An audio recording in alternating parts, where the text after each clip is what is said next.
Nah, ini kita akan membongkarnya.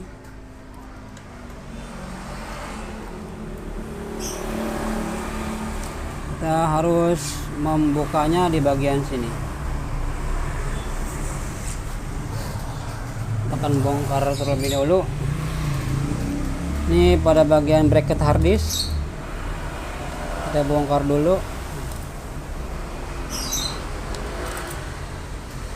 Ambil bracketnya, kita buka baut di bagian sini, kemudian sini lagi.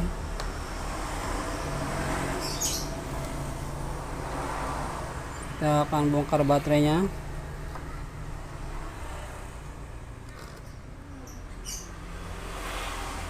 Kita akan buka di bagian sini.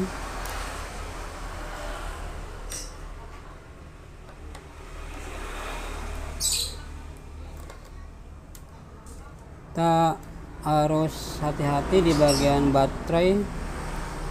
Maka dari itu kita harus membuka baterainya terlebih dahulu supaya tidak terjadi hal-hal yang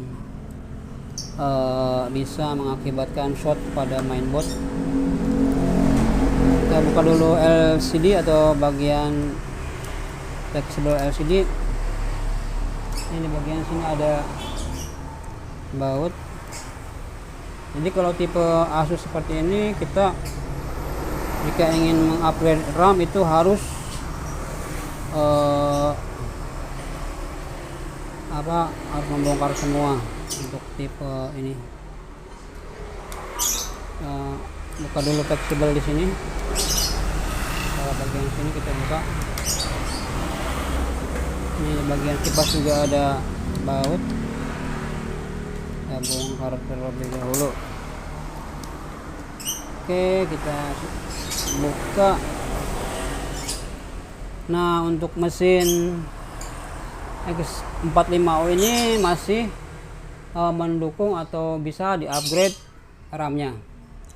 Karena tanpa RAM juga di sini sudah ada RAM 4 GB.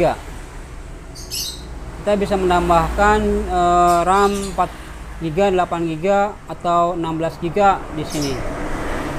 Ini udah DDR4. Ini. Oke. Nanti kita akan ambil yang ganti yang 8 GB. Oke, kita akan menggantinya dengan yang 8 GB.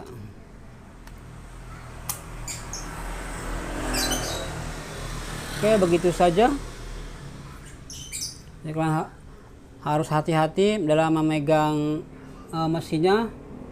Jangan sampai ketika tangan Anda berkeringat atau agak basah, lembab, menempel pada bagian mainboard karena akan mengakibatkan korosi. Jadi diusahakan tidak menempel pada bagian komponen-komponen pada mainboard ini. Begitu saja kita akan pasang kembali. Jadi untuk lebih maksimalnya kalian juga bisa mengupgrade HDD-nya menggunakan SSD. Oke, mungkin begitu saja tips dari saya dalam cara mengupgrade RAM Asus X405U. Semoga bermanfaat. Jangan lupa subscribe. Terima kasih. Assalamualaikum warahmatullahi wabarakatuh.